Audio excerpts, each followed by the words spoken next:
uh, ada kepailitan atau insolvensi atau project yang nggak jadi, mereka setidaknya bisa recover 70% dari money spend atau uang yang keluar dari kreditur yang sudah menjadi aset.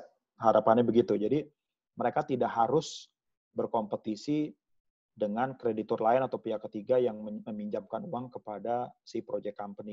Ini yang alasan utamanya. Nah, ini yang akan kemudian menjadikan dokumen pembiayaan atau perjanjian kredit project finance dengan corporate finance berbeda.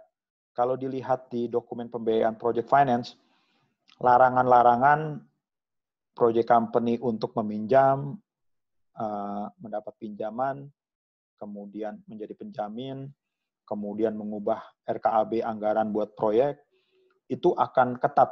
Artinya, kasar-kasarnya, si project company udah nggak boleh ngapa-ngapain lagi. Cuma minta pembiayaan, yang mereka boleh lakukan adalah minta uang dari kreditur untuk pembiayaan dan minta uang dari pemegang saham untuk penambahan modal. Itu aja, titik. Nah, untuk poin ketiga,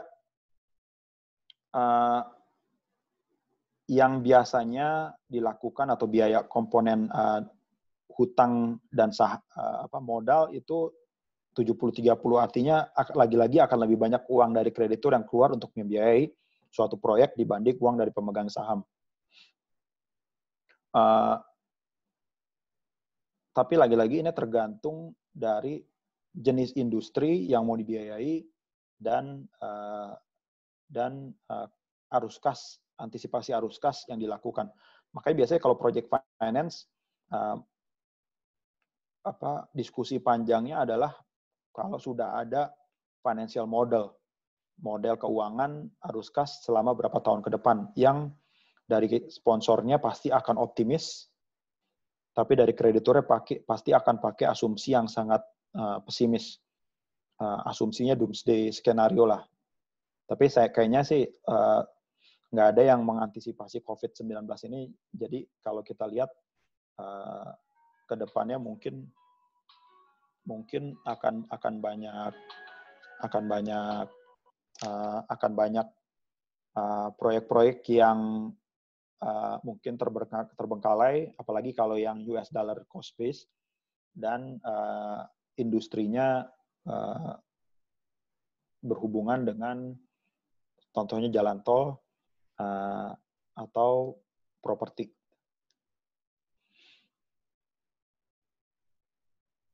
Nah, lagi-lagi ini struktur yang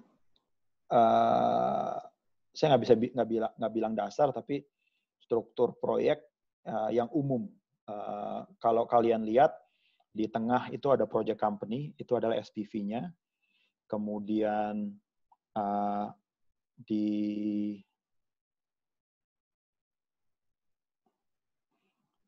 sebelah kiri itu ada project sponsor, itu pemegang saham.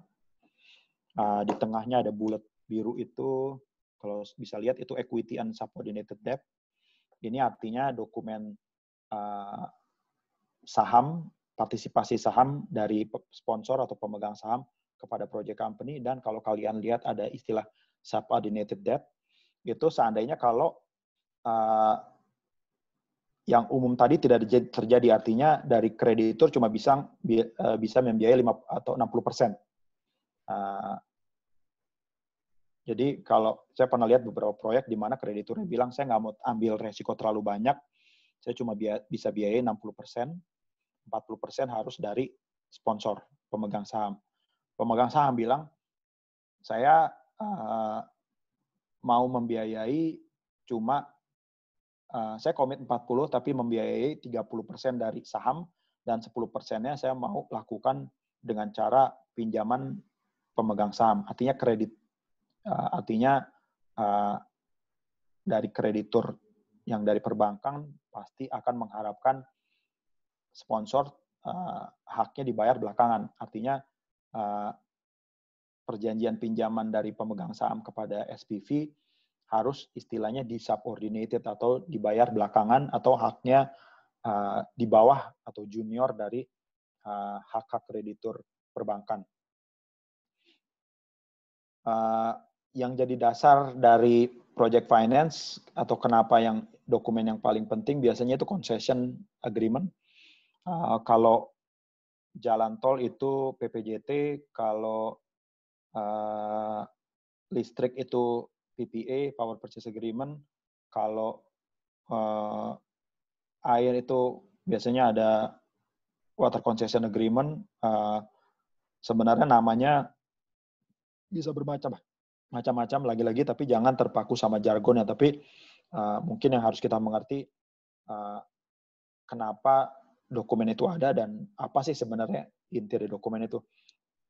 Nah, concession agreement ini adalah akar dari semua kenapa project finance ini ada. Artinya hak dari project company, arus kas dari project company itu akan berdasarkan kepada concession agreement. Akan sangat berbeda kalau concession agreement dari jalan tol dengan concession agreement dari power purchase agreement dari PPA dari PLN. Jadi kalau mungkin sebagai perbandingan yang saya mau cuma mencoba mengkontraskan antara keduanya. Kalau PPA yang akan melakukan pembayaran adalah PLN kepada IPP atau project company-nya. Pembayarannya berdasarkan apa? Berdasarkan jumlah listrik yang bisa didispatch dan diterima oleh PLN. Kalau PLN kenapa-napa nggak bisa bayar, artinya resikonya ada di pemerintah. Berbeda dengan yang mungkin yang paling gampang sekarang jalan tol. Kalau di perjanjian pengusahaan jalan tol, PPJT, pemerintah cuma memberikan izin BUJT untuk membangun jalan tol dan mengoperasikan serta menerima pembayaran atas pemasukan dari jalan tol. Tapi pemerintah tidak menjamin pembayarannya. Artinya yang dilakukan oleh project company di industri jalan tol adalah mereka mengambil resiko terhadap apakah jalan tol tersebut menarik atau enggak. Ini buat orang-orang yang kuliah di Bandung yang tinggalnya di Jakarta sangat akrab nih harusnya karena dulu sih nggak ada jalan tol ya, dulu harus melalui Purwakarta. Setelah ada jalan tol yang baru, apa sih namanya yang saya udah lupa. Itu jalan tol yang salah satu yang kalau dulu kita sempat terlibat di Cikampek Palimanan, itu salah satu jalan tol yang sangat untung karena arus lalu lintas dari barat ke timur mau nggak mau, kalau mau cepat waktunya ya lewat situ Cikampek Palimanan. Tapi siapa yang bisa mengantisipasi kemudian saat ini sekarang, di mana kalau kemudian ada lockdown dan lain-lain, arus jalan tolnya itu bisa 40% turun dari yang biasanya ada. Nah, itu kontras antara PPA, perjanjian jual beli listrik dengan pengusahaan jalan tol. Nah, selanjutnya ada guarantee dari pemerintah, ada EPC contract dengan EPC kontraktor, ada operation maintenance, ada beberapa yang sebenarnya EPC, engineering procurement construction, dengan operation and maintenance atau O&M itu digabung, bisa juga. Kemudian ada off-take contract. Off-take itu kalau industri di mana mining.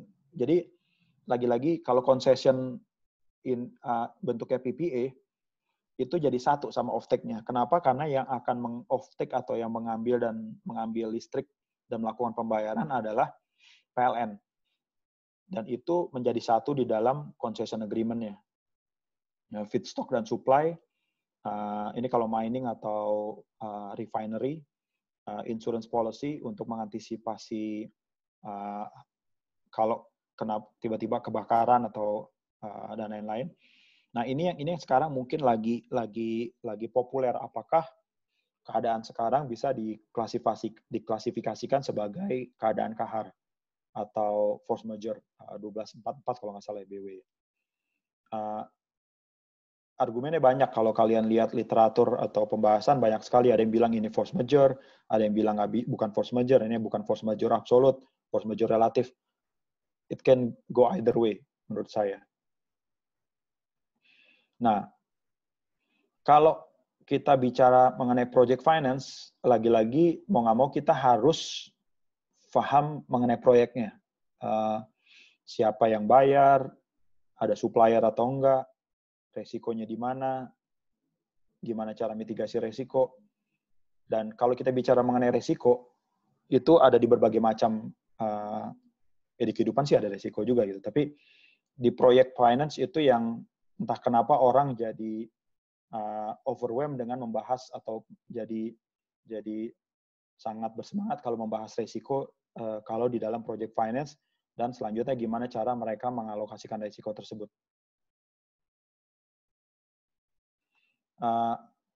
Thank you. Saya udah terima beberapa pertanyaan.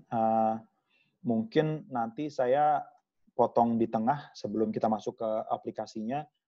Kita bahas dulu sebentar yang ada untuk supaya konteksnya masih jalan. Setelah slide ini ya kita coba Q&A sebagian.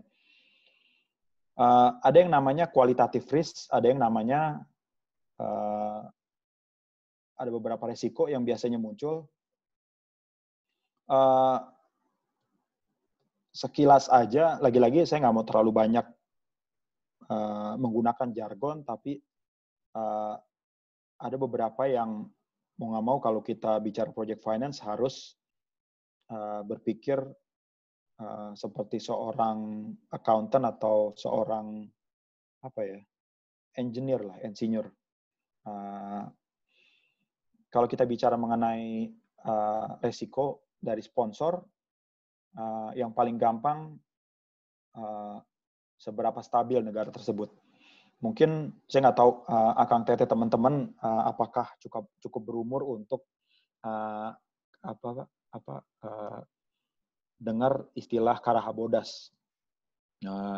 Kasus klasik di mana Indonesia tahun 98, nah ketahuan baru umurnya sekarang berapa, mereka dari pemerintah saat itu karena fluktuasi dolar yang sangat tinggi dan hampir mengkolaps ekonomi kita, dan akhirnya mengkolaps benar-benar, memutuskan semua proyek itu diberhentikan supaya nggak ada kewajiban pembayaran dari pemerintah atau PLN. Karahabodas, proyek geothermal saat itu sedang dalam masa konstruksi dan diberhentikan saat itu juga. Akhirnya pemerintah atau waktu itu PLN digugat di arbitrase, dan pemerintah Indonesia harus belajar dari pengalaman pahit tersebut, di mana mau nggak mau harus ada settlement, dan rekening Pertamina di Amerika waktu itu sempat diblok. Jadi itu bagian dari qualitative risk, seberapa stabil peraturan suatu negara itu mendukung proyek. Ada beberapa mitigasi buat teman-teman mungkin udah familiar, ada PT Penjamin Infrastruktur Indonesia atau IGF, Menteri Keuangan yang menjamin apa yang dinamakan political risk. Kalau ada teman-teman yang udah pengalaman dengan baca concession agreement, ada change in law, ada nationalization, expropriation, itu masuk ke dalam apa yang dinamakan political risk atau qualitative risk. Yang paling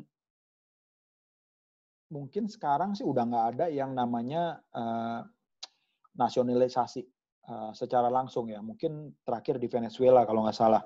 Tapi kalau di Indonesia, negara kita udah jauh lebih stabil dibanding negara-negara lain.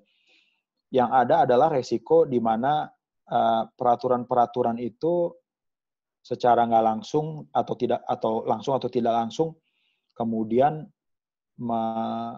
menambah beban ke project company, di mana akhirnya project company merasa, dan sponsor dalam hal ini sebagai pemilik dari project company merasa bahwa peraturan-peraturan baru yang dikeluarkan itu menempatkan saya di posisi yang beda dari ekspektasi saya. Peraturan pemerintah daerah yang meningkatkan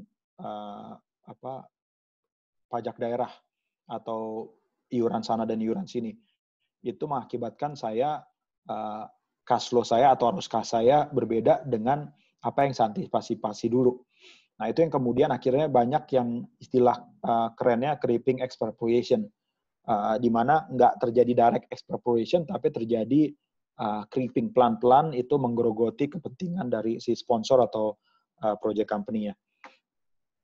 Lagi-lagi ada berbagai macam mitigasi resiko, salah satunya political risk insurance yang sekarang beberapa diberikan oleh IGF dari Indonesia. Kalau dari luar ada MIGA atau ada G2G arrangement.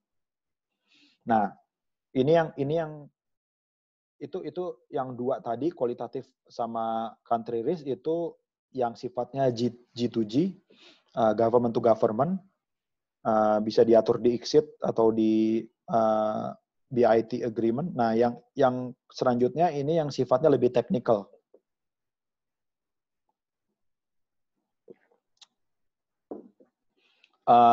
Saya nggak akan go through ke satu-satu di sini, tapi mungkin saya akan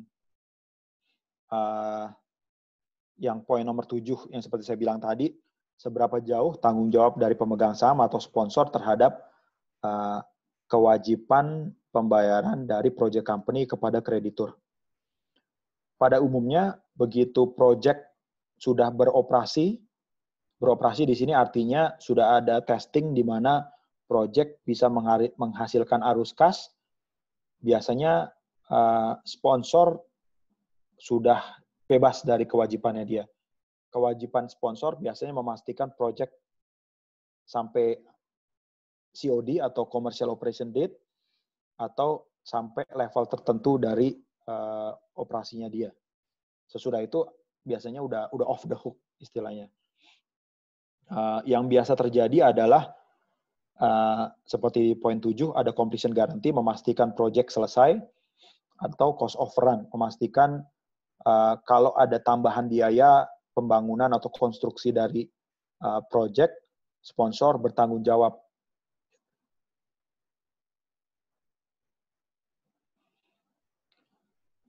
Kalau supply atau reserve risk ini relevan kalau project-nya adalah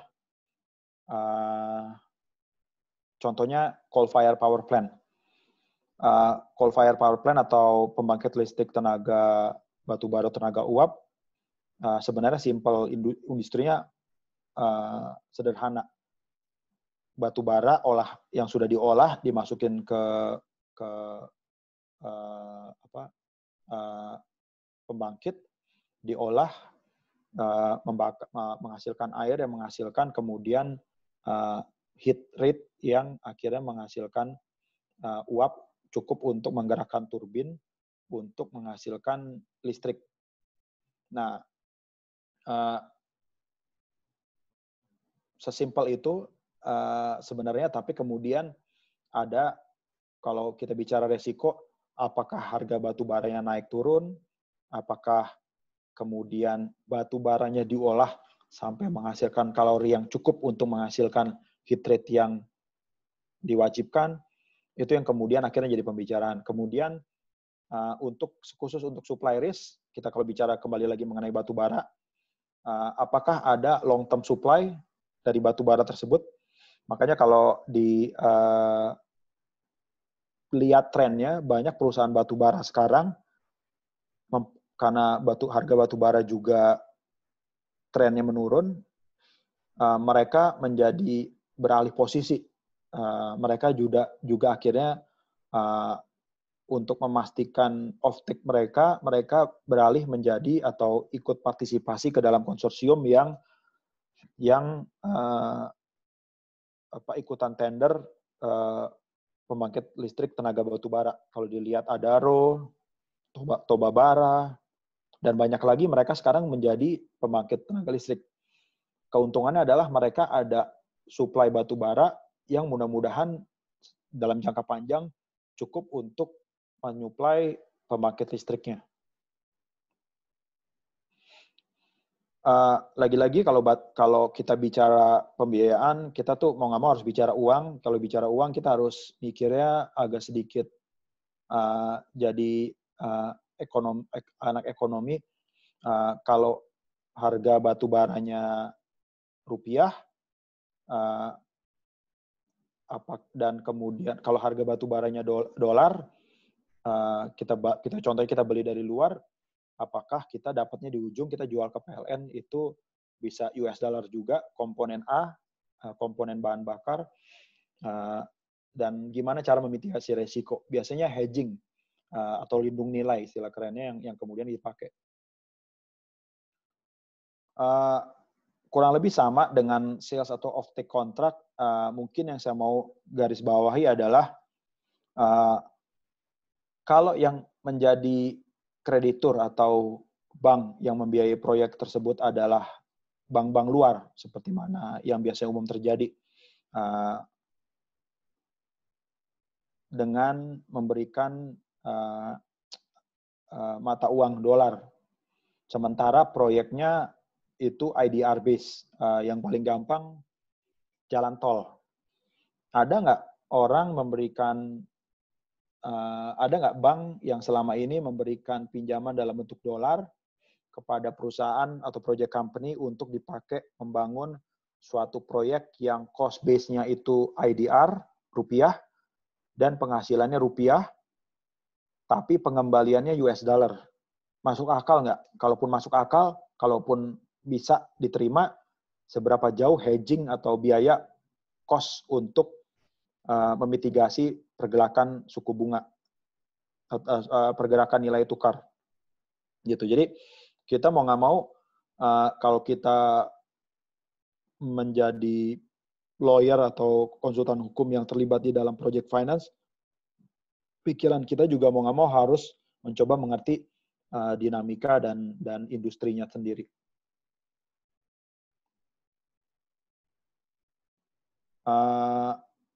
Saya coba, kalau boleh saya coba ambil pertanyaan dulu biar mungkin nggak terlalu banyak. Saya akan pilih beberapa aja. Oke Kang, boleh Kang. Boleh ya? Iya boleh. Oke, ada pertanyaan. Apabila jalan tol belum selesai, bagaimana kreditur melakukan eksekusi dalam hal debitur dan prestasi? Nah, pertanyaan bagus nih. Mau nggak mau harus baca di perjanjian jalan tolnya tuh. Kalau di PPJT kita, pertanyaannya apakah PPJT kita cukup bankable, artinya bisa diterima oleh pihak perbankan untuk kemudian bank minjemin 70% dari nilai proyek kepada perusahaan BUJT. Di PPJT kita yang biasanya terjadi atau biasanya diatur adalah boleh tetap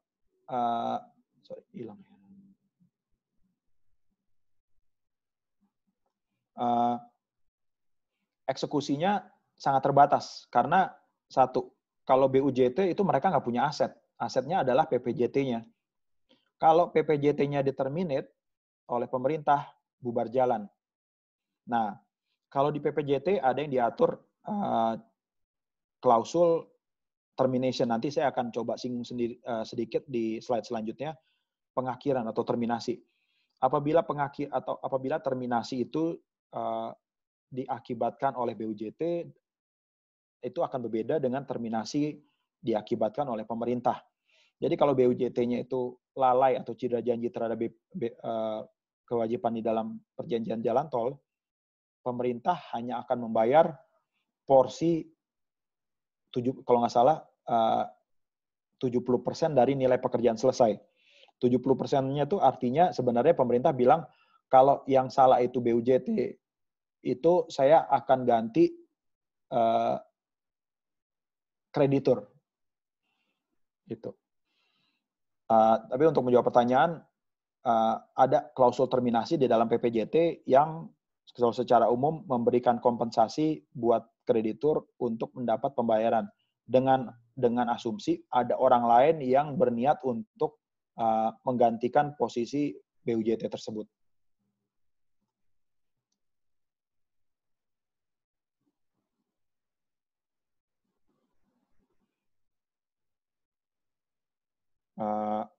Pertanyaan satunya, apakah pernah ada kreditur di Indonesia exercise step-in rights dalam project finance?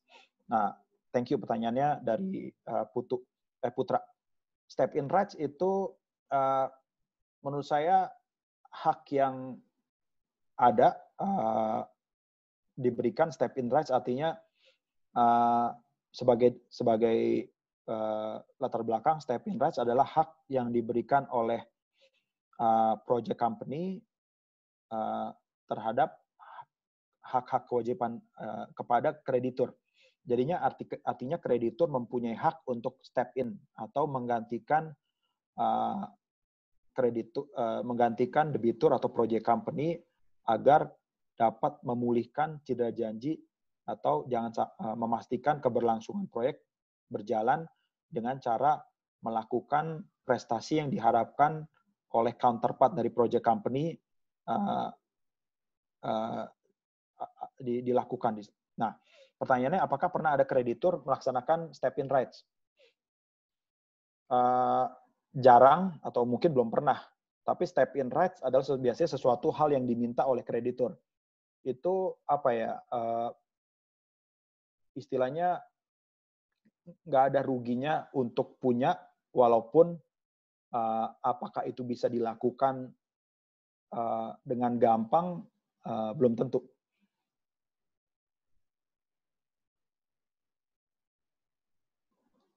Kemudian, apakah COVID-19 ini umum dimasukkan ke dalam keadaan kahar atau bisa dimasukkan ke dalam keadaan kahar? Masalahnya mengenai keadaan kahar adalah kalau dibaca di 1244 syarat-syaratnya adalah tidak diperkirakan, bukan merupakan non-attributable atau tidak dapat dipersalahkan dibebankan ke satu pihak, dan satu lagi apa ya, saya lupa. Nah, kalau kemudian kita sudah memperkirakan di dalam suatu perjanjian bahwa akan ada hal-hal tersebut, konsekuensinya biasanya kalau di project finance harus ada asuransi untuk mengcover hal tersebut, dan asuransi bisa mahal sekali. Nah, memang akan menarik ke depannya apakah ada orang yang memakai COVID-19 sebagai alasan keadaan kahar untuk memperbolehkan satu pihak tidak melakukan prestasinya atau terlambat melakukan prestasinya.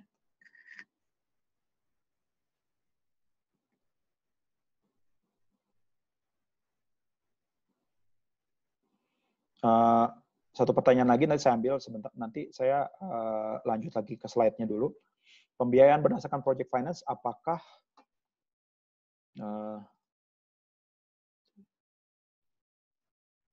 dari Freda, dalam pembiayaan berdasarkan project finance, apakah kewajiban penggunaan mata uang rupiah akan dilakukan? Dalam hal kreditur merupakan bank asing, apakah diperbolehkan untuk memberi pembiayaan? Nah, menarik pertanyaannya karena dengan adanya undang-undang mata uang, setiap transaksi antar pihak Indonesia mau nggak mau harus dalam mata uang rupiah.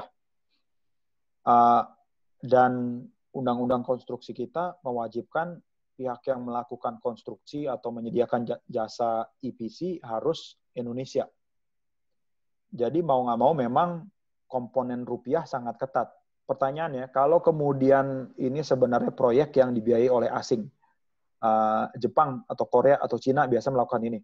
Mereka masuk di sisi EPC-nya, mereka masuk di sisi O&M-nya, dan mereka masuk di segi pembiayaannya. Jadinya yang harapannya dari Korea atau Jepang atau Cina ini adalah mereka benar-benar melakukan semua. Cuma hanya beberapa hal yang diberikan ke pihak Indonesia. Yang paling gampang adalah civil pekerjaan kasarnya lah istilahnya. Nah, di peraturan perundangannya sih ada pengecualian. Kalau proyek infrastruktur, pembiayaan dari multilateral diperbolehkan. Nah, memang untuk masuk ke kategori tersebut perlu proses. Mau nggak mau harus mungkin ke KKSK dan kemudian ke Bank Indonesia. Saya lanjut dulu ke slide-nya, sekaligus menyinggung ada beberapa pertanyaan tadi, saya balik lagi ke termination possibilities. Jadi kalau kita bicara mengenai concession agreement, yang juga merupakan off-take contract, seperti layaknya power purchase agreement,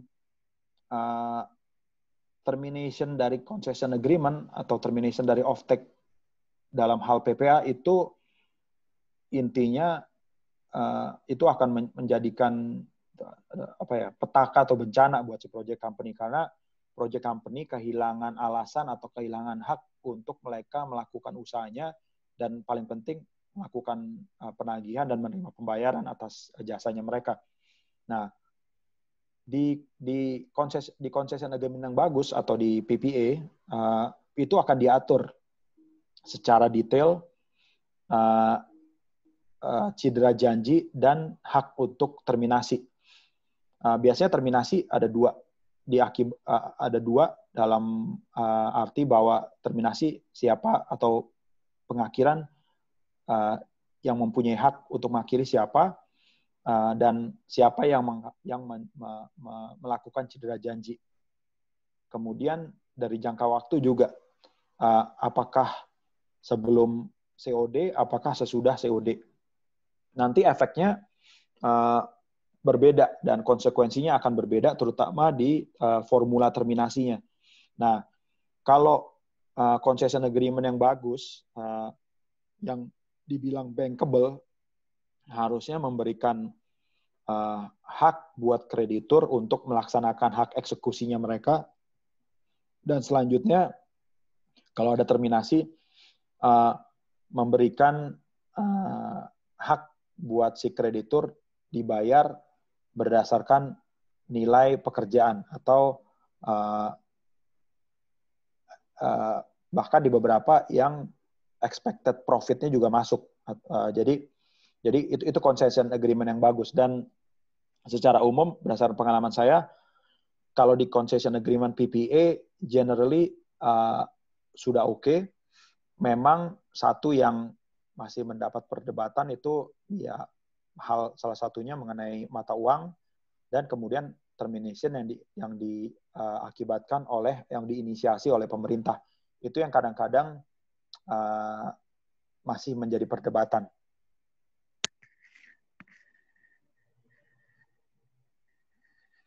Nah, operation and maintenance ini juga penting, karena suatu project hanya bisa melakukan pembayaran kepada kreditur kalau proyek tersebut bekerja dengan baik, yang mengakibatkan project company dapat menagihkan jasanya atau mendapat penghasilan arus kas dari jasa yang diberikan kepada counterpartnya, PLN atau kepada pengguna jasa tol, kalau itu jalan tol. Nah, yang untuk operation and maintenance, kalau di PPJT itu biasanya jadi satu. Biasanya kalau kita lihat rencana keuangan RKAB-nya PUJT untuk O&M, dia dalam 12 bulan itu biasanya stabil cost-nya. Hanya di 2 bulan atau di 2 bulan itu cost-nya melonjak. Satu bulan sebelum Lebaran, cost-nya mereka naik, biaya perbaikan, major overhaul, sama biasanya 1 bulan sebelum akhir tahun, cost-nya melonjak. Ini yang kemudian akhirnya kita sebagai lawyer juga harus, terutama kalau kita terlibat di diskusi mengenai cash waterfall agreement, kita harus paham juga kemudian gimana kita melihat lonjakan O&M cost dan mengantisipasinya di dalam perjanjian kita. Kalau di power plant, O&M biasanya konsekuensinya, kalau rutin O&M itu nggak terlalu banyak konsekuensinya. Biasanya yang major O&M itu yang menjadi masalah kalau kemudian karena major O&M, operation and maintenance ini menyebabkan si power company atau project company menyetop turn off semuanya, dan kemudian tidak bisa mendispatch kepada PLN. Itu yang kemudian biasanya kalau di dalam PPA harus ada proses yang lumayan panjang dan rumit buat si project company untuk mengajukan O&M schedule atau maintenance downtime buat si buat perbaikan atau major overhaul. Nah, konsekuensinya buat kreditur adalah memastikan pihak-pihak yang melakukan O&M ini dan juga EPC untuk memberikan jaminan atau komitmen mereka bahwa mereka akan membangun sesuai spesifikasi dan melakukan perawatan yang memastikan si project company dapat melakukan prestasinya di dalam concession. Untuk mendukung komitmen ini, biasanya dari lender minta EPC company dan O&M operator untuk membelikan performance bonds atau jaminan keuangan lah. Bukan kepada kreditur, tapi kepada si project company yang kemudian dialihkan, di-assign kepada lender. Jadi kalau seandainya tiba-tiba, lagi-lagi kan kita lihat karena ini ujung-ujungnya sebenarnya kadang-kadang pemegang sahamnya juga jadi operator, juga jadi EPC. Yang kita nggak mau adalah mereka kong kali kong antara mereka sendiri, menyebabkan si kreditur nggak punya apa-apa. Yang ada adalah kita minta jaminan dari EPC O&M operator, kemudian di-assign kepada kita. Jadi kalau ada apa-apa, kita sebagai kreditur bisa secara seketika ketika peristiwanya muncul, meminta pembayaran atau likuidasi dari performance bonds tersebut untuk dipakai memulihkan proyek. Nah, ini yang biasanya dari kalau kita banyak terlibat, kita memastikan, biasanya ada due diligence exercise, memastikan bahwa project company-nya sudah mempunyai izin atau semua ketentuan perundangan sudah dipenuhi, sehingga tidak ada resiko dari pemerintah atau regulator bilang bahwa badan usaha atau project company telah melakukan cedera janji atau pelanggaran di dalam peraturan Indonesia dan terminate concession agreement. Nah, mungkin yang menarik sekarang ini force majeure. Saya kebetulan ada BW di sini sebentar.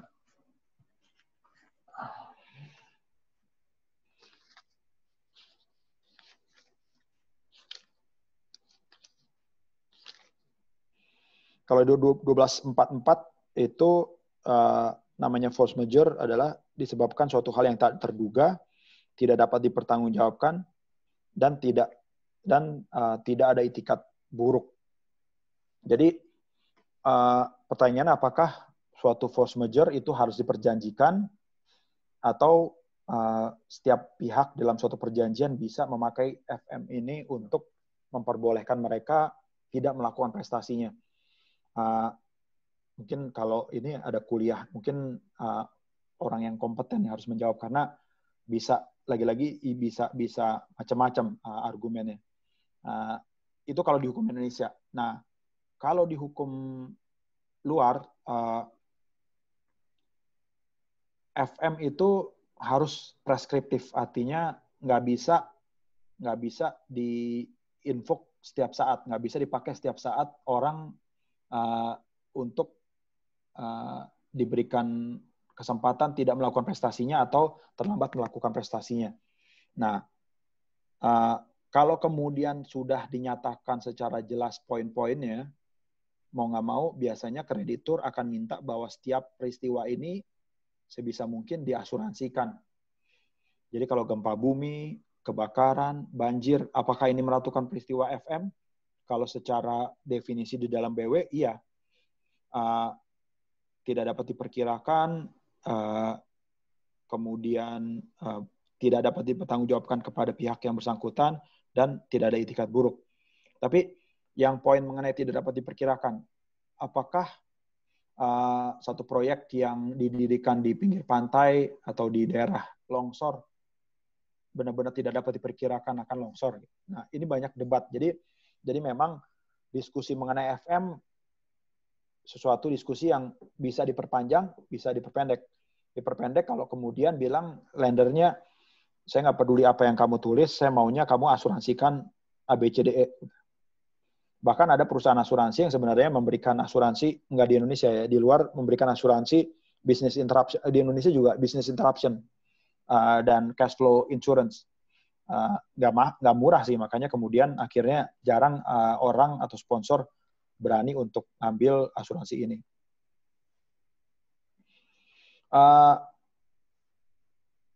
Saya mungkin cepat aja untuk kasih waktu buat kalau power project, saya nggak akan masuk ke peraturannya, mungkin langsung ke diagramnya. Ini kurang lebih versi singkat atau versi sederhana dari apa yang kita sudah tampilkan di depan mengenai bagian project finance. Mungkin saya mau bilang sini sebentar. Lagi-lagi ini ada, kalau pembangkit, kita bicara mengenai pembangkit tenaga listrik, ada macam-macam. Ada coal fire, oil, gas, geothermal, hydro. Nah, masing-masing dari jenis pembangkit ini akan membawa konsekuensi yang berbeda. Mungkin kita dulu pernah liatin ada hydro power plant, pembangkit listrik tenaga air di aliran sungai, di mana sebenarnya sudah ada pembangkit lain di atasnya. Jadi arus sungai selanjutnya itu tergantung dari yang di atas. Jadi resiko water flow mau nggak mau berbeda dengan hydro power plant di mana nggak ada pembangkit tenaga air di sungai yang sama. Jadi yang saya mau bilang adalah akan berbeda kalau kita bicara mengenai PPA, dari jenis pembangkitnya akan berbeda satu sama yang lain. Mau nggak mau kita harus tahu dan mau tahu komponen-komponen teknis atau ekonomis yang menyertai agar kita dapat terlibat di diskusi yang menariknya gitu.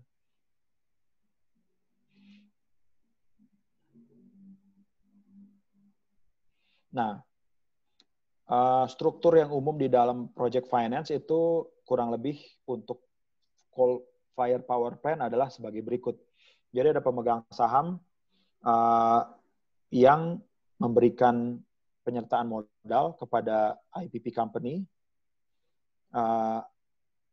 Mungkin saya sekalian bicara mengenai timeline-nya. Biasanya ada PLN berdasarkan RUPTL rencananya mereka mau bangun listrik di mana, pakai apa, dan bayarnya dari mana. Mereka udah ada rencana tahunan. Mereka launch tender untuk para peserta sponsor untuk ikutan. Mereka kasih draft PPA sama minta kemudian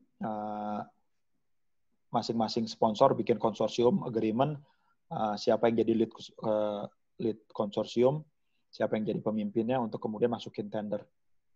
Nah, begitu udah terima, biasanya contohnya mungkin Adaro atau Mitsui dari Jepang lihat ini, mereka ngomong-ngomong, ketemu-ketemu sama bisnis partner, yuk ikutan yuk, kita siapin konsorsium agreement, sales agreement, kita hitung-hitung cost-nya, project cost-nya dengan spesifikasi, contohnya 2x200 megawatt, kita hitung-hitung kita perlu bayar tanah atau enggak, pembebasan tanah atau enggak, atau itu dari pemerintah, biaya transmisi siapa yang ngatur, siapa yang bayar, kita lihat di dalam PPA-nya. Mereka lihat PPA-nya, mereka lihat hitung-hitung proyeknya, contohnya proyeknya 100, lagi-lagi karena sponsor, mereka bilang kita bisa kasih 25% atau 30% dari biaya, kita lainnya minta dari bank. Sebelum mereka submit bid-nya ke PLN, mereka kemudian ngomong ke beberapa bank, gue mau ikutan project di Indonesia 2x200 coal fire power plant, ini PPA-nya, lu mau ikutan funding atau enggak? Lender ngomong-ngomong sama yang lain, ketemu sama lender yang lain, oke, kita bikin sindikasi lender. Oke, kita hitung-hitung dari 100, mereka dari sponsor mau ambil 30, kita 70. Tapi kita mau tahu nih 100-nya nih sebenarnya apa aja sih komponennya. Hitung-hitung 70, mungkin 60% itu EPC, bangun turbin, bangun power plant, kemudian 20%-nya working capital, beli batu bara sama pegawai, 10%-nya contingency, misalnya. Lender bilang, jaminannya apa aja nih dari sponsor? Kita minta sponsor garansi aja, lendernya bilang ke sponsor. Sponsornya bilang, no, nggak, ini project finance, jadi tanggung jawab saya cuma hanya di cost of run sama completion guarantee. Oke, kalau gitu, karena kalian nggak mau ini dibiayai sebagai corporate finance, kalau gitu kita minta jaminan bahwa setiap pembayaran dari PLN akan masuk untuk pembayaran kreditur, dari IPP-nya nggak boleh minjem lagi selain dari kita. Kalau kurang biaya, sponsor akan kasih uang, dan semua aset dari aset dari IPP kita akan ambil. Aset in a broader sense, dan dalam arti seluas-luasnya, artinya kalau ada EPC kontraktor, kita mau lihat EPC kontraknya bagaimana mengatur mengenai masalah terminasi. Kita mau memastikan bahwa EPC kontraktornya qualified, mereka kasih performance bonds, dan mereka kalau kenapa-napa kalau kemudian proyeknya nggak selesai gara-gara EPC kontraktornya salah, kita mau call guarantee dari EPC kontraktor, dan berikut juga dengan UMN-nya. Kemudian batu bara, siapa yang kasih batu bara? Salah satu sponsor apa pihak ketiga? Kita mau memastikan bahwa suppliernya ini long term. Kalau kebutuhan 2 kali 200 megawatt itu 80 ton per tahun, saya mau ada jaminan minimal 50 ton per tahun dengan harga yang sudah dikunci. Boleh adjustment berdasarkan inflasi. Kemudian kalau kemudian si supplier call-nya gagal kirim batu bara atau spesifikasinya kalorinya jelek, seberapa jauh tanggung jawabnya call supplier-nya? Apakah kita bisa dengan gampang cari spesifikasi batu bara dengan kalori yang sama di market gampang, atau kita cuma spesifik gitu? Karena boiler itu biasanya kalau kaloriknya 4.000, ya 4.000. Kalau dia kasih 3.500, 3.800, sama 5.000 akan meledak. Kemudian asuransi. Sejauh mana asuransi yang akan didapat oleh si IPP company? Apakah asuransi terhadap mogok pegawai? Apakah asuransi terhadap banjir, bencana alam, gempa? Dan pertanyaan lender, bagaimana kalau tiba-tiba PLN menterminate power plant PPA-nya? Nah, makanya kemudian di sini yang biasanya ada yang namanya MOF atau AGF guarantee.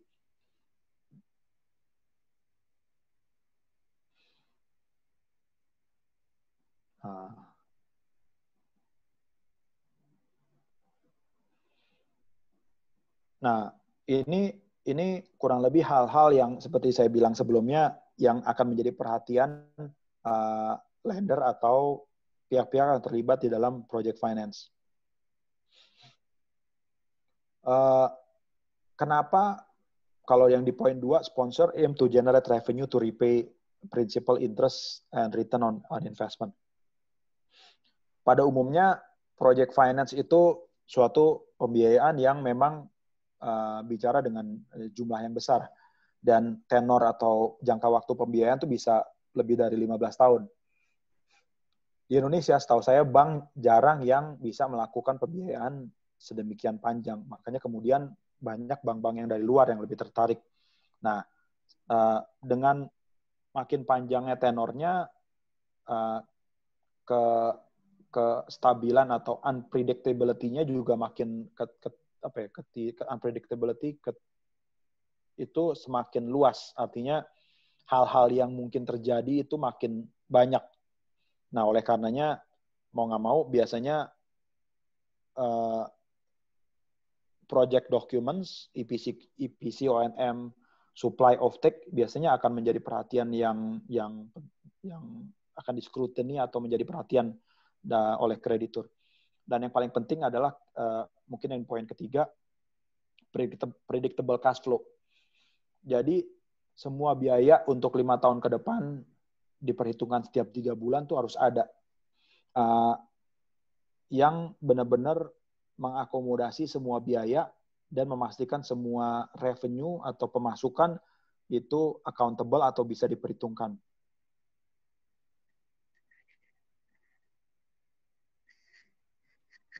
Ini slide ini bicara mengenai risk allocation. Nah, ini yang paling penting. Mungkin intinya project finance adalah ini, memastikan pihak yang yang mampu untuk menyerap resikonya. Jadi who bear the risk, appropriate risk allocation. Akan aneh kalau kemudian lender bilang minta ke project company untuk pastiin resiko political risk, memastikan political risk. Project company bilang, saya sama-sama pihak ketiga yang melakukan bisnis di sini dan nggak tahu apa-apa. Makanya biasanya itu inisiasi pemerintah untuk resiko political atau political risk ini dibuat serendah mungkin.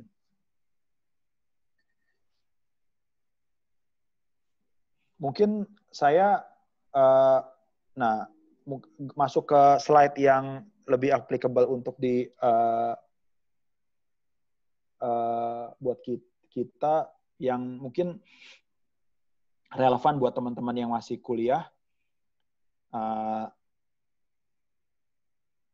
Project finance istilahnya keren, jargonnya banyak, dan mungkin penjelasan saya di depan tadi mungkin agak membingungkan. Tapi ujung-ujungnya kalau kemudian kita bicara mengenai apa sih sebenarnya project finance, unsur-unsurnya adalah kalau kemudian kita bertindak sebagai konsultan hukumnya adalah apa sih hukum jaminan, teori hukum jaminan, bisa nggak perusahaan jalan tol menjaminkan tanah atau menjaminkan jalan tolnya? Bisa nggak? Apakah perusahaan BUJT secara otomatis mendapatkan hak atas tanah dan kemudian dapat menjaminkan tanahnya? Kemudian kalau boiler buat pembangkit tenaga listrik dari batu bara, itu dijaminkan melalui apa? Apakah fidusia? Apa jaminan fidusia? Apakah kemudian itu hak tanggungan karena dianggap sebagai benda yang melekat atas tanah? Kemudian saham dijaminkan melalui apa? Dan apa hak dari penerima gadai? Apakah boleh, yang sering jadi pertanyaan, apakah boleh kalau terjadi peristiwa cedera janji, kreditur boleh step in masuk sebagai pemilik? Kayak tadi pertanyaannya, apakah boleh langsung bertindak sebagai pemilik, menggantikan pemberi gadai? Nah, pertanyaan-pertanyaan ini akan muncul yang kita sebagai sarjana hukum atau teman-teman nanti yang nanti kuliah lulus jadi sarjana hukum, yang mau nggak mau harus dijawab. Yang sebenarnya bukan sesuatu yang rumit. Ada semua, kita dulu diajarin, mungkin kalau saya dulu, waktu diajarin saya tidur atau makan di luar. Tapi mau nggak mau, itu yang harus kita jawab. Sebagai perbandingan sedikit aja, bahwa mungkin ini juga udah tahu bahwa saham pemegang saham atau sponsor di project company itu dijaminkan apakah melalui gadai kah? Apakah melalui fidusia kah? Jawabannya bisa dua-duanya, bisa gadai, bisa fidusia. Tapi kemudian efeknya apa? Apakah kalau ada penambahan modal, apakah harus bikin akta jaminan baru? Dan kapan jaminannya muncul? Kalau fidusia, kalau didaftarkan. Kalau gadai, apakah kapan munculnya? Nah, hal ini akan kemudian menjadi diskusi menarik dan kadang-kadang seperti layaknya sarjana hukum ada 2 sarjana hukum, mungkin ada 3 atau 4 pendapat. Gitu. Mungkin itu aja dari saya untuk presentasinya. Masih ada sisa waktu buka tanya jawab. Saya udah lihat ada banyak pertanyaan. Saya mungkin kembalikan ke Abi dulu untuk mandu tanya jawabnya aja ya. Oke, siap. Makasih banyak. Kang Hali dari Ginting and Rekso Dibutro. Nah, jadi sekarang gini, buat teman-teman yang tadi udah mendengarkan penjelasan dari Kang Hali, bisa mengisi pertanyaannya ada fasilitas Q&A dari Zoom sendiri. Nah, itu bisa diisi di situ. Nah, sekarang kebetulan karena mungkin karena ada keterbatasan waktu juga, dan kita kan punya waktunya nggak banyak juga nih, mungkin akan selesai sampai jam 3, mungkin kita jawab 5 pertanyaan gitu aja. Gimana Kang Hali? Boleh. Ya, jadi kalau sekarang yang sudah kita terima, udah terdapat 29 pertanyaan nih Kang. Nah, mau saya yang milih atau Kang Hali yang milih nih? Karena banyak banget juga nih pertanyaannya nih. Dari Kang Abi aja deh. Oke, ini pertama mungkin kita jawab, atau kita jawab urut aja mungkin ya Kang ya, dari yang paling atas boleh, mungkin ya. Jadi ini dari Indriana Vera Natalia, nih pertanyaannya ada 3. Ini katanya, selamat siang Kang Hali, perkenalkan saya Indriana, FO4 2016, berarti masih mahasiswa kalau nggak salah, kalau 2016 di tingkat akhir harusnya. Nah, dalam Presidential Regulation 38 2015 terdapat 2 macam PPJK, yaitu Menteri Kepala Lembaga, Kepala Daerah, dan BUMN BUMD. Nah, bagaimana apabila terdapat pergantian PJPK dari BUMN BUMD menjadi Menteri, Kepala Lembaga, atau Kepala Daerah? Oh, mungkin ini pertanyaannya terkait resiko sih mungkin ya. Apakah memungkinkan apabila di suatu perjanjian KPBU atau yang sering kita sebut dengan public-private partnership gitu ya Kang Ali ya. Betul. Itu boleh. Kalau misalnya biasanya saya tahunya tuh GCA kan, government agency-nya itu tiba-tiba berubah, sedangkan kontraknya mungkin sudah ditandatangani. Itu yang pertanyaan pertama mungkin ya. Mungkin setelah itu kita lanjut ke pertanyaan keduanya. Apakah terdapat akibat khusus terhadap perjanjian kerjasama yang telah dibuat khusus menjadi mengenai perjanjian jaminan? Ya. Ini agak kurang jelas mungkin pertanyaannya. Boleh. Saya jawab aja. Jadi pertanyaannya menarik nih. Dia gimana kalau misalnya kalau kita bicara mengenai concession agreement, ada 2 pihak biasanya. Satu pihak adalah si project company atau SPV-nya. Di sisi lain adalah pihak yang kurang lebih pemilik proyek. Kalau istilah keren KPBU itu ada PJPK-nya,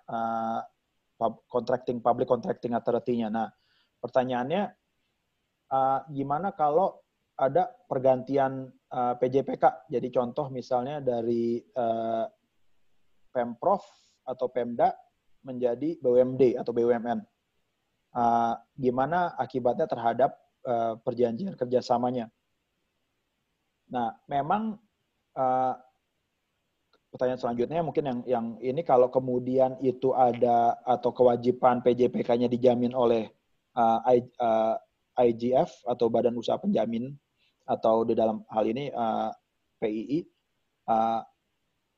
apa akibatnya? Nah, ini seharusnya ya teorinya nggak bisa segampang itu PJPK berganti, karena waktu PII melakukan analisa terhadap resiko di dalam perjanjian kerjasama, PII juga melihat kemampuan dari PJPK untuk satu, melaksanakan prestasinya dia di dalam perjanjian kerjasama atau concession agreement-nya.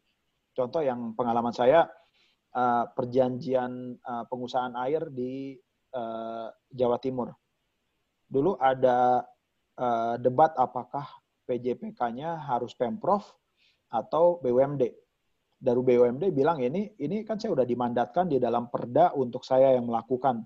Tapi pertanyaannya, apakah investor nyaman berhubungan sama BUMD yang secara umum dari sisi arus kas, dari balance sheet tidak terbukti, dibanding berhubungan dengan Pemprov yang lebih punya kredibel pembiayaan. Nah, teorinya sih harusnya nggak terjadi pergantian PJPK kecuali disetujui dan kecuali apalagi ini yang penting kalau PII juga setuju. Nah, kalau ini masih di level permohonan penjaminan, lagi-lagi PII harus melihat analisa proyek ini kembali. Jadi nggak bisa kemudian segampang mengganti pihak aja tanpa melihat fundamental atau alasan-alasan kenapa proyek ini bisa dijalankan oleh satu PJBK dan bukan PJBK lainnya. Mungkin itu. Oke Kang, terima kasih atas jawabannya. Nah sekarang kita ke pertanyaan paling bawah, jadi kita dari atas ke bawah, atas ke bawah gitu ya. Ini dari Mayang Yamin. Kang, apa kriteria suatu project finance bisa dijamin dengan surat jaminan pemerintah? Gimana nih Kang? Thank you. Surat jaminan pemerintah itu mungkin istilah yang umum ya. Memang dulu waktu di proyek Sentral Jawa Listrik, dengan kemudian didirikan IGF, belajar dari pengalaman di Karahabodas tadi, pemerintah bilang, saya nggak mau keuangan negara itu terekspos terhadap kewajiban kepada private, kepada bank-bank di luar. Jadi saya mau bikin entity yang khusus untuk memitigasi resiko. Dalam hal itu kemudian IGF atau PII didirikan. Seiring dengan waktu, IGF satu entity dengan penyertaan modal dan aset yang juga terbatas, mereka diminta untuk menjamin proyek yang nilainya bisa beratus-ratus kali dari aset PII. Mau nggak mau akhirnya pemerintah membuka diri untuk kemudian melakukan penjaminan terhadap proyek-proyek yang dianggap strategis. Kriteria suatu proyek untuk dijamin adalah proyek yang secara nasional dianggap penting dan mempunyai dampak yang besar buat pertumbuhan. Artinya apa? Artinya kalau kemudian satu proyek dibangun, nggak cuma memikirkan, memang akhirnya kemudian ini political decision. Apakah suatu proyek yang mungkin nilainya besar, cost-nya besar, apakah akan memberikan manfaat yang lebih besar lagi? Contohnya mungkin yang paling gampang jalan tol. Kita lihat kalau di Cikampek Palimanan sekarang, waktu itu jalan tol sama sekali nggak dijamin, tapi kemudian mendapat prioritas. Dengan adanya pembangunan jalan tol, itu membawa pertumbuhan yang signifikan di daerah di jalan tol tersebut. Demikian juga dengan proyek listrik. Kalau studi dari World Bank itu setiap megawatt yang dihasilkan itu meningkatkan berapa persen dari pertumbuhan ekonomi. Jadi harus ada justifikasi, harus ada pembenaran kenapa suatu proyek itu dijamin oleh pemerintah. Oke, kayaknya jawabannya mantap sekali nih Kang Hal ini. Nah, ini kebetulan ada sekitar 30 pertanyaan nih Kang Hali. Kita sepakati dulu aja nih, kita mungkin bisa jawab, mungkin hanya 10 pertanyaan nih kita pilih-pilih nih maksudnya. Mungkin untuk nanti pertanyaannya akan direkap, nanti kita kasih ke ini. Jadi sebenarnya kalau misalnya di aplikasi ini para peserta itu bisa melihat pertanyaannya juga gitu semuanya gitu. Nah, sekarang kita mungkin ini Kang, Akang sekarang yang milih, nanti 5 lagi saya yang milih gitu maksudnya. Boleh.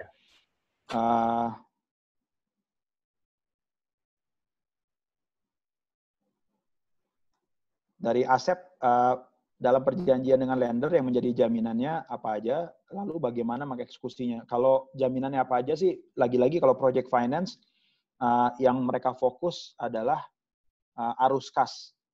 Aset kadang-kadang nggak menjanjikan, kayak contohnya kalau jalan tol tadi, asetnya sebenarnya apa sih perusahaan jalan tol? Nggak ada sama sekali, karena tanahnya bukan miliknya BUJT, tapi haknya mereka adalah, atau aset yang paling berharga adalah hak mereka untuk operasi jalan tol dan mengambil pembayaran dari operasi jalan tol tersebut. Jadi ada yang nanya mengenai step in rights. Itu yang kemudian menjadi satu-satunya atau gantungan atau jaminan, dan mengeksekusinya adalah teorinya macam-macam. Ada yang bisa eksekusi gadai saham, kemudian masuk sebagai pemegang saham, kemudian eksekusi dari peminta pelaksanaan dari pihak yang lawannya, dan variasinya macam-macam. Kemudian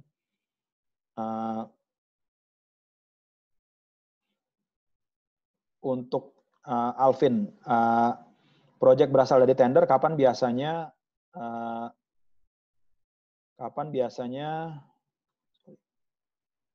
mana ya Alvin?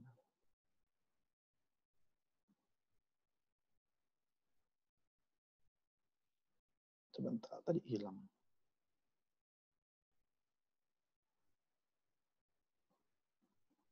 Alvin tadi nanya mengenai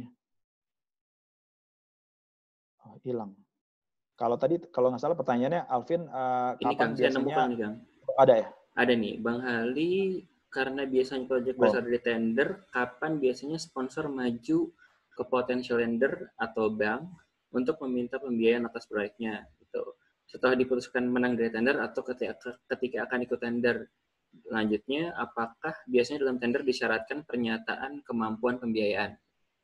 Iya, biasanya begitu si konsorsium atau peserta tender dapat draft concession agreement, biasanya mereka langsung kasih itu ke si kreditur, karena lagi-lagi kreditur kepentingannya lebih besar, karena mereka kasih 70% dari biaya proyek biasanya. Jadi sebelum diumumin menang juga mereka udah dikasih draft concession agreement, dikasih financial projection, dan udah mulai bareng sama sponsor lihat concession agreement-nya. Itu tadi ada dari Delano nih, Delano pura-pura nggak tahu nih. Dari Delano, bila dalam suatu proyek resiko FM sudah diinsur tapi insurance agreement-nya tidak specifically atur wabah COVID sebagai salah satu coverage insurance, apa bisa pengaturannya di BW juga? Nah, ini yang memang menarik. Sekarang lagi diskusinya lagi rame. Apakah peristiwa cedera janji, keadaan kahar atau force majeure event itu harus diperjanjikan atau enggak? Atau sebenarnya itu satu. Jadi apakah harus diperjanjikan atau enggak? Kemudian kalau diperjanjikan, apakah bersifat biasanya limitatif atau bersifat luas? Nah, kalau menurut saya sih sangat susah untuk komponen-komponen force majeure sendiri dalam BW cuma 3 aja, bahwa komponen-komponennya yang terakhir tidak ada itikat buruk. Mau nggak mau sih, kalau asuransi nggak ada, karena lagi-lagi asuransi harus preskriptif, harus khusus. Kalau kemudian asuransinya nggak memberikan jasa untuk mengganti kalau terjadi peristiwa COVID ini, mau nggak mau harus dibuktikan bahwa 3 unsur di dalam BW terpenuhi, baru satu pihak untuk minta pelaksanaan FM sih. Oke, makasih Kang Ali. Kang Ali, ini sedikit pertanyaan aja nih, ya. Kang. Nah, ini sekalian diskusi aja, karena kan sekarang seru banget nih yang namanya COVID-19 dijadikan sebagai basis dari force major. Jadi buat suatu perusahaan project finance misalnya, dia jadi mengisu declaration force major dikarenakan COVID-19 ini nih. Tapi kan seperti Kang Hali tadi sampaikan, ada yang kualitatif atau biasanya kadang-kadang di perjanjian kan suka ada kalimat termasuk namun tidak terbatas pada kebakaran, banjir, gitu. Nah, kalau misalnya memang tidak ada, jadi kan biasanya dari event-event yang disebutkan tersebut tidak ada pandemi nih, gitu maksudnya. Nah, berarti apakah si pihak yang menerbitkan declaration FM itu harus membuktikan bahwa COVID-19 ini merupakan pandemi, gitu? Gimana pandangannya nih Kang Hali? Ya. Ini dengan WHO, kemudian pemerintah juga aktif mengeluarkan peraturan yang mengatur mengenai hal ini. Menurut saya ada alasan cukup kuat untuk suatu pihak bilang bahwa ini force majeure. Efeknya apa di dokumen pembiayaan? Nah, kalau di dokumen, dokumen project document kayak EPC atau ONM, di mana prestasi pihak di dalam perjanjian ini bersifat mutual ya, timbal balik. Mungkin ada alasan kuat untuk bilang ini FM. Tapi kalau kemudian ini di dokumen pembiayaan, agak susah untuk kemudian pakai alasan force majeure, keadaan kahar, untuk debitur bilang ke si kreditur bahwa ada FM, saya nggak bisa bayar bunga atau saya nggak bisa bayar pokok. Tapi lagi-lagi ini tes ya untuk hukum di Indonesia. Kalau ada satu kasus yang kemudian menerima FM dan kemudian membolehkan satu pihak untuk tidak melaksanakan kewajiban dalam suatu perjanjian, akan menciptakan efek bola salju takutnya. Kemudian ada orang lain yang baik dengan alasan yang cukup kuat atau cuma ngetes atau emang nggak mau bayar aja pakai alasan ini gitu. Saya takutnya kalau satu pihak bilang bahwa ini FM, saya dibilang saya boleh nggak melakukan prestasi saya dan pengadilan setuju sama itu, saya akhirnya takutnya ke depannya malah justru efek bola salju yang nggak bagus buat ekonomi Indonesia. Oke. Makasih banyak banget nih view-nya dari Kang Hali nih. Mungkin sekarang saya mau coba membaca pertanyaan mungkin Kang Hali ya. Kita tuker-tukeran. Ini ada dari Martin Gogo Reski Simanjuntak. Ya. Nih Kang Hali, dalam praktek di dokumen jaminan yang diberikan oleh project company itu kan ada yang namanya direct agreement dan conditional assignment. Nah, boleh nggak sih Kang dijelasin secara brief dua jenis jaminan tersebut di sisi hukum Indonesia? Diakui apa enggak dan bagaimana eksekusinya secara praktek? Ini mungkin buat skripsi kali Kang kalau ini kan. Iya nih. Menarik nih karena ada macam-macam nih. Sebenarnya sih intinya bahwa sama, artinya si kreditur diberikan hak untuk menjadi pihak di dalam perjanjian tersebut. Kenapa? Karena kreditur mau melakukan optimalisasi atau mencegah proyeknya malah terbengkalai. Gitu. Nah, kalau direct agreement atau conditional agreement atau novation agreement, mungkin kembali ke teori dasar, pertanyaannya apakah ini menciptakan suatu perjanjian baru atau enggak. Karena kalau kita menjadi pihak ke dalam suatu perjanjian, di mana perjanjian itu melahirkan hak dan kewajiban. Dulu waktu belajar di kampus, atau bukan belajar di kampus lah, kalau di kampus kayaknya banyakkan main. Kalau kita kemudian menjadi pihak di dalam suatu perjanjian dan mengalihkan kewajiban, efeknya adalah novasi. Nah, efeknya novasi akan ada konsekuensi-konsekuensi kalau itu kemudian kita bilang novasi.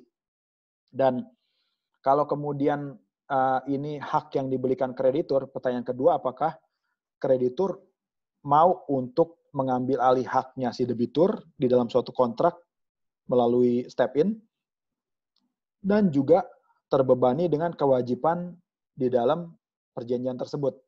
Jadi, lagi-lagi kalau direct agreement, conditional assignment sih sebenarnya menurut saya itu suatu konsep yang sebenarnya berkembang di luar. Pada prakteknya kita pakai lagi-lagi karena banyak banker luar, banyak sponsor luar yang sudah menerima ini sebagai instrumen yang diberikan kepada kreditur. Pertanyaan apakah kemudian ini bisa dipakai oleh kreditur? Bisa. Memberikan kenyamanan, yes, memberikan kenyamanan. Apakah akan segampang itu eksekusinya? Belum tentu. Jadi lebih pada it's good thing to have rather than not having it at all lah gitu. Oke Kang Hali, ini mantap sekali nih jawaban. Jadi mungkin pada mahasiswa atau mahasiswa yang di sini lagi mau buat skripsi ini kayaknya bisa buat nyari judul kayaknya mungkin Kang Hali. Oke, mungkin kita lanjut ke pertanyaan lainnya. Nih, ada anonymous attendee. Jadi memang di Zoom ini bisa milih anonymous kalau buat nanya sih. Tapi ini ada nih pertanyaannya, apakah project finance sudah pasti identik dengan skema KPU PPP? Nah, ini pertanyaan umum tapi menarik banget nih kan. Misalkan dalam pembangunan power plant, manakah yang dijamin oleh PT PI atau AIGF, PLN atau PLN kah atau project company-nya? Itu pertanyaannya kan. Ya. Gimana? Oke. Kalau apakah project finance itu umum untuk KPPU? Benar, karena kalau sebelum orang kenal project finance, KPPU, PLN udah melakukan ini udah sebelum peraturan KPPU keluar. Jadi dan itu semua dilakukan melalui project finance. Jadi kalau KPPU keluar tadi tahun berapa? 2011, 2000 setelah 2011 ya. Sebelum itu PLN sudah melakukan pembangunan power plant-nya dengan minta swasta terlibat, sudah melakukan project finance. Kalau untuk pihak-pihaknya seperti ada di slide tadi, ini hubungan antara para pihak PLN yang punya proyek yang akan melakukan pembayaran kepada project company dan IGF atau PII sebagai pihak yang menjamin kewajiban pembayaran PLN apabila resiko-resiko yang disetujui itu muncul. Jadi IGF atau PII tidak secara otomatis bertindak sebagai portoh atau penjamin terhadap kewajiban PLN. IGF atau PII hanya menjamin pembayaran terhadap resiko-resiko khusus yang kurang lebih masuk ke dalam political risk atau risiko politis. Gitu. Oke. Siap, makasih banyak sekali lagi buat Kang Hali. Ini saya agak geser ke bawah nih pertanyaan. Ada pertanyaan dari Rio Armando Girsang nih Kang. Kang Hali izin bertanya apakah standar clauses dari APLME atau LME? Nah, buat teman-teman semua, LME itu adalah singkatan dari Loan Market Association ya Kang ya. Jadi ya, mereka tuh menyediakan sebuah standar klausul dan standar perjanjian loan agreement gitu ya. Jadi apakah standar clauses dari APLME dan atau LME tetap relevan untuk digunakan dalam facility agreement di project financing? Kemudian kalau boleh dibahas sedikit mengenai klausul yang substansial dalam facility agreement di project financing yang membedakan dengan corporate financing. Oh, jadi gini mungkin aja. Jadi kalau misalnya di draft standar dari LME, jadi buat teman-teman semua di sini, buat mahasiswa lah mungkin lah. Kalau yang lain mungkin udah pada tahu nih Kang soalnya. Jadi LME itu mereka punya draft standar format mungkin ya Kang ya. Format loan agreement yang standar itu buat loan agreement secara general mungkin ya. Nah, untuk kalau misalnya di project financing, klausul yang penting dari LME untuk project financing apa sih Kang gitu? Apakah kalau misalnya ada tambahan untuk dimasukkan ke LME biasanya pasal mengenai apa Kang gitu? Oke. Nah, pertanyaan bagus nih. Kalau di LME sama FLME saya nggak tahu. Kalau yang di FLME apakah project finance itu ada dokumennya ya? Tapi kalau di LME setahu saya ada. Nah, yang membedakan covenants-nya. Jadi larangan-larangannya dan ada satu kalau di LME ada satu bagian mengenai project covenant. Itu bisa mungkin isinya 20 halaman lebih. Bicara mengenai nggak cuma larangan terhadap nggak boleh ada pinjam lagi, nggak boleh jaminin, expropriation, nationalization, akses ke project. Dia bicara juga mengenai gimana monitoring kas selama pembangunan. Jadi selama pembangunan, selama uang keluar, karena kurva S itu yang kurva naik kalau buat pembangunan, itu benar-benar dimonitor. Tujuannya apa? Tujuannya supaya si lender bisa tahu begitu mereka pembiayaan sudah sampai 40%, uang udah keluar 40%, apakah pembangunan juga sudah mencapai 40%. Jadi untuk kemudian mengantisipasi kalau terjadi cost overrun atau kebocoran dana selama masa konstruksi. Nah, ini yang feature yang muncul di project finance document dibanding corporate finance. Kalau corporate finance, kalau contohnya deal sama Astra, udah pasti nggak akan banyak covenant-nya. Karena lender nyaman deal sama satu grup tertentu yang ya dalam hal ini contohnya Astra. Jadi nggak akan banyak covenant-covenant tersebut. Gitu. Oke, terima kasih banyak Kang. Nah, ini ada satu pertanyaan menarik sih. Jadi kan ada 2 pertanyaan sih, yang nanyanya Kang Hari sama Kang Alvin kayaknya tadi. Tapi pertanyaannya sama nih, Kang. Jadi, kan project finance ini kan secara umum general dengan struktural loan agreement biasa atau struktur normal. Apakah struktur yang tadi disampaikan juga berlaku bagi project finance syariah gitu kan? Nah, ini agak menarik sekali sih kayaknya gitu kan. Gimana nih, Kang? Ada satu proyek jalan tol di Jawa Barat kalau nggak salah dulu dibiayai oleh syariah. Nah, memang kalau syariah udah pasti nggak boleh ada bunga. Jadi harus dipakai struktur yang syariah compliance. Kita ada bantu proyek di Aceh yang syariah compliance. Jadi harusnya mulai dari supplier, lender, EPC juga mereka harus syariah compliance. Nah, saya dulu ada bangun properti yang melibatkan conventional lender sama syariah lender. Ini pembangunan suatu hotel.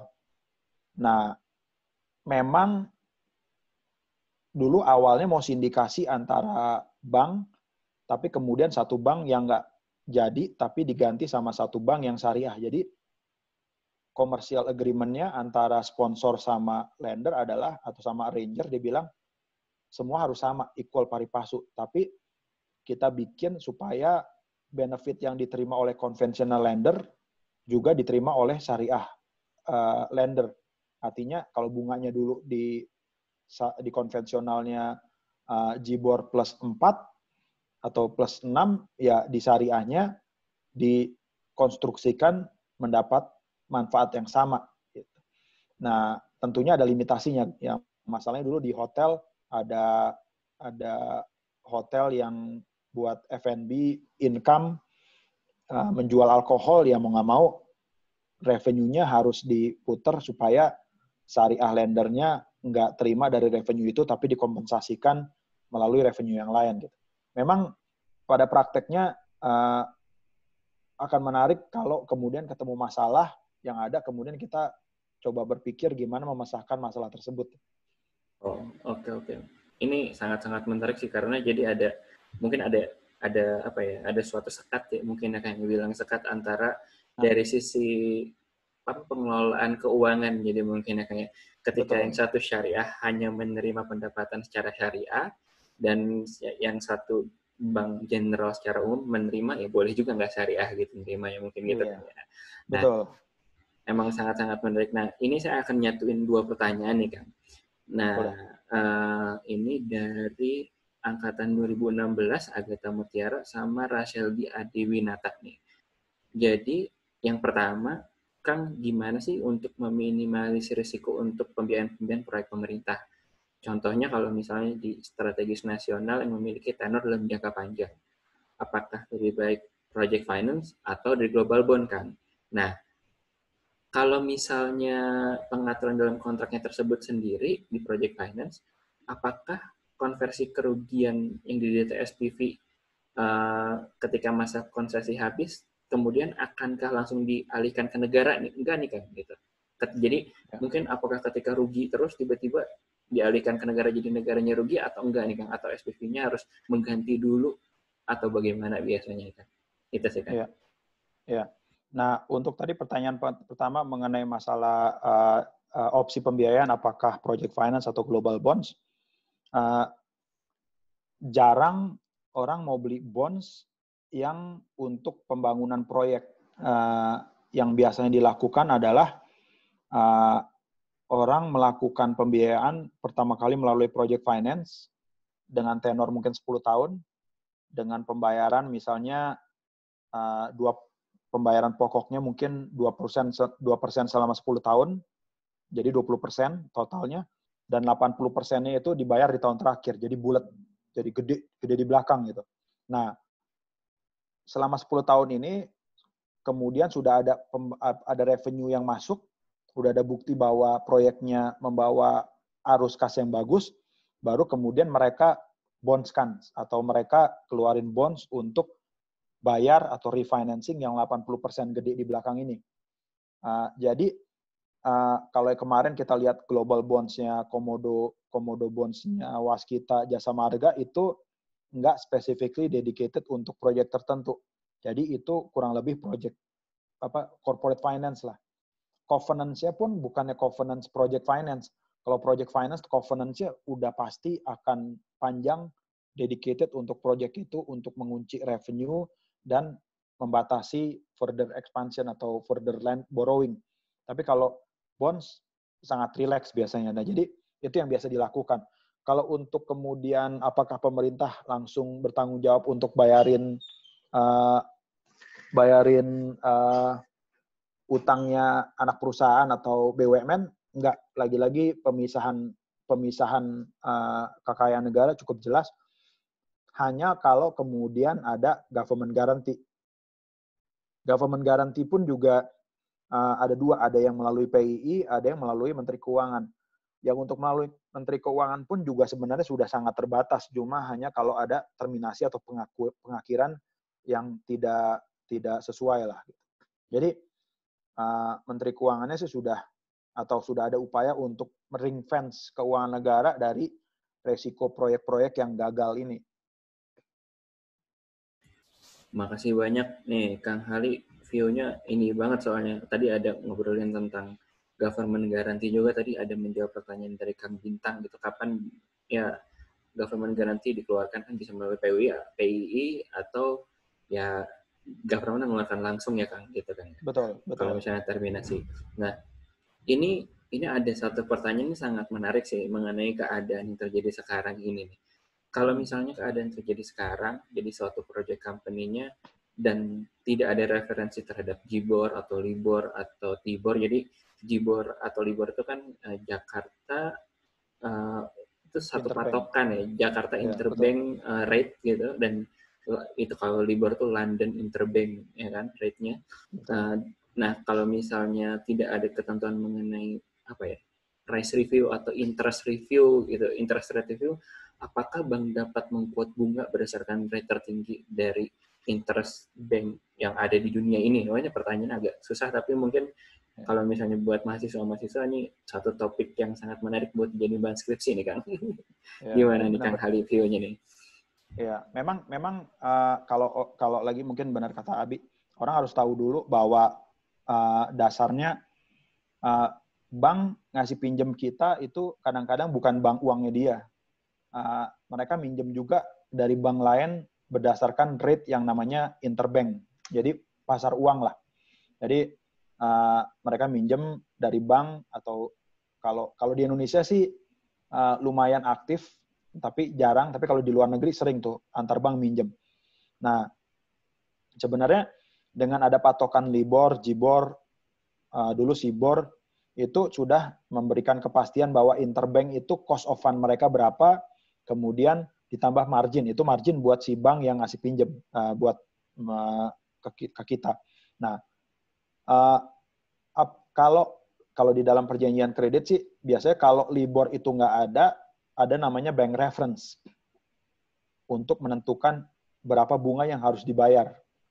Nah, kalau bank reference nggak ada yang bisa namanya interpolated exchange. Jadi ada urut-urutan untuk mendapat fair atau harga yang wajar dan adil.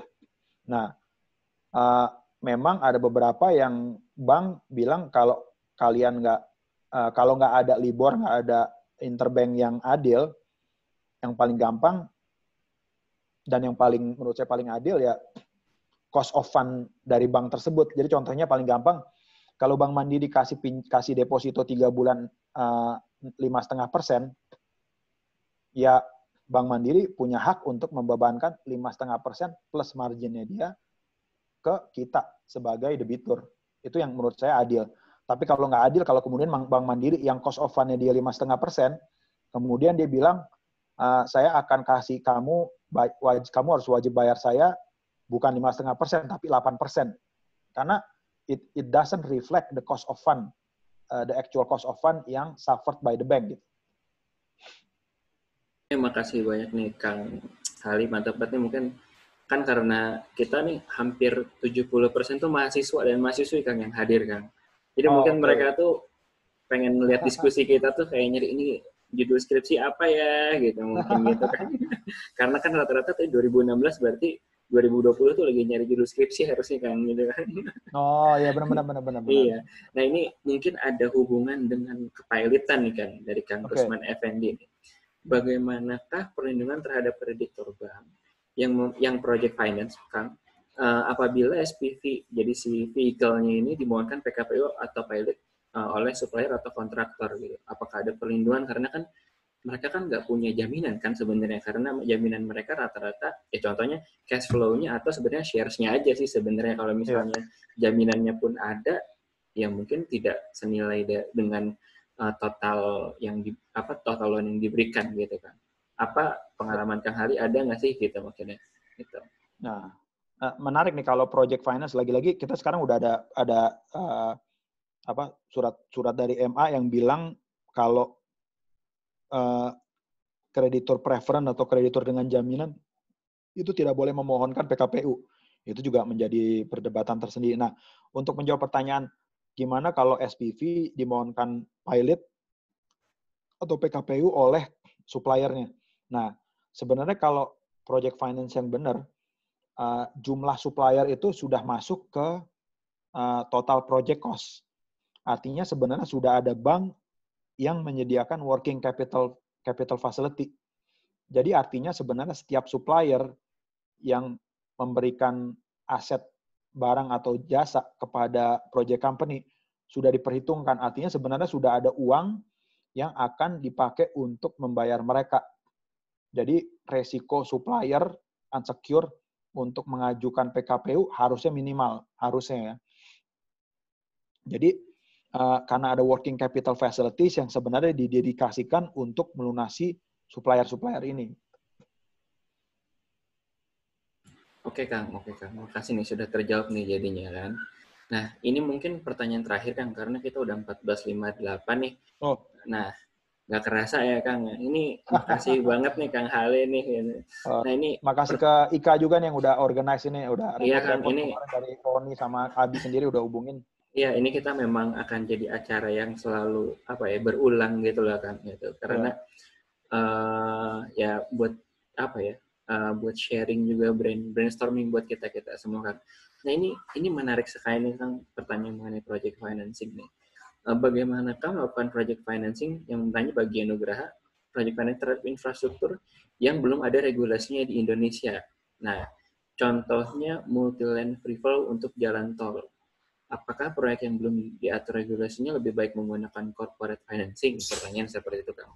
Sangat menarik karena memang benar mungkin kalau multi-lane free flow kan setahu saya multi-lane free flow itu yang jalan tol itu udah nggak pakai gate sih setahu saya sih gitu. Kan itu sampai sekarang ya belum ada peraturan yang yang mengakomodirnya karena kan kita masih pakai e-money kan sebenarnya gitu. Nah Betul. itu gimana nih Kang? Apakah pandangan Kang Halim? Ya, saya dulu pernah bantu ada pembiayaan buat proyek jalan tol di bagian dari Trans Jawa. Dulu sih gampang tuh ngitung revenue dari satu jalan tol. Orang masuk di Cikampek, keluar di salah satu rute di Palimanan, dia akan dapat revenue-nya. Tapi sekarang susah karena harus ada at least 2 hari untuk konsolidasi. Karena orang bisa masuk di veteran, keluar di Bandung bisa, atau keluar di Bekasi bisa. Uangnya sekarang kemana nih? Karena operatornya beda, krediturnya beda. Nah, sebenarnya sih menurut saya itu masalah teknis saja yang sebenarnya harusnya kita cukup banyak ada insinyur yang bisa memecahkan masalah. Ini porsinya siapa lah. Dan di luar negeri orang sudah melakukan itu multi-lane, orang yang nggak pakai tol yang nggak pakai boot aja dilakukan pembiayaannya berdasarkan project finance. Jadi menurut saya cuma masalah teknologinya dan enaknya kita di hukum itu juga kita kadang-kadang menggunakan teknologi dalam arti dokumen yang ada yang bisa diterima di luar. Jadi investornya mungkin sama, mereka yang invest di Amerika atau di Chile untuk jalan tol, mereka invest juga di Indonesia untuk jalan tol, dan mereka harapannya mereka ketemu dengan dokumen yang nggak jauh beda sama. Jadi enaknya kita di hukum tuh begitu. Nah, lagi-lagi harusnya masalah teknis saja yang sebenarnya kalau teknisnya bisa diselesaikan, dokumentasinya bisa. Gitu. Oke, siap. Wah, mungkin ini udah jam 3. Oh iya juga, jadi Kang Hari setelah ini memang ada acara Zumba bareng nih Kang sama Wih, Teh Kristi jam 16.30 kalau nggak salah nih saya. Nah, Kang Hali, jadi gini Kang, mungkin Kang Hali ada email nggak atau gimana gitu, mungkin jadi supaya para peserta bisa ya nanya langsung ke Kang Hali gitu. Gimana sih caranya hubungi Kang Hali gitu selain dengan datang ke kantor gitu. Mungkin nanti kita akan share emailnya Kang Hali, boleh. mungkin email pribadi Kang yang terkasih tahu ke kami. Nanti kita akan jadi kalau misalnya dari Akang Teteh di sini mau mau mau apa nanya informasi ke Kang Hali terkait project financing gitu, itu bisa langsung ke Kang Hali. Sekali lagi ini menandakan akhir dari webinar Alumni Talk yang sesi pertama dengan Kang Tarsis Halilintar. Sorry Kang, bentar.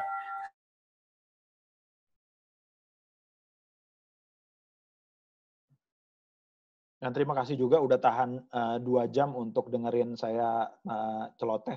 Sama mudah-mudahan berguna dan yang paling penting sih jaga kesehatan dan sekali lagi terima kasih ke Ika untuk sudah memfasilitasi dan mudah-mudahan bisa jalan terus. Harapannya sih lulusan dari Unpad juga bisa bersaing lah gitu. Iya kan kita memang ini kan memang salah satunya adalah membuat apa junior-junior kita untuk bisa bersaing di market yang sekarang sangat kompetitif lah kan bahasanya kayak gitu itu. Makasih banyak Kang Hali, kita apresiasi untuk apa memberikan sharing dari tentang project financing. Mungkin nanti Kang Hali juga bisa kembali lagi ngasih mengenai topik lain, yaitu ntar kita tunggu untuk tempat dan waktunya juga kan gitu. Makasih banyak sekali. Kalau yang pertanyaan ini bisa saya forward, bisa kalau saya mau lihat kalau ada bisa saya jawab. Iya, jadi untuk pertanyaan nanti dikirim ke Kang Hali. Apabila sudah selesai dijawab, mungkin kita akan sebarkan ke teman-teman semua yang hadir di webinar ini, gitu kan. Jangan sedikit info juga buat teman-teman, jangan lupa nanti untuk minggu depan kita akan buka pendaftarannya juga dari besok kita akan buka pendaftarannya untuk webinar jam 1 di hari Sabtu juga, gitu. Buat Kang Ali mungkin ada yang mau disampaikan Kang ke teman-teman semua gitu, mungkin 1 patah 2 patah kata.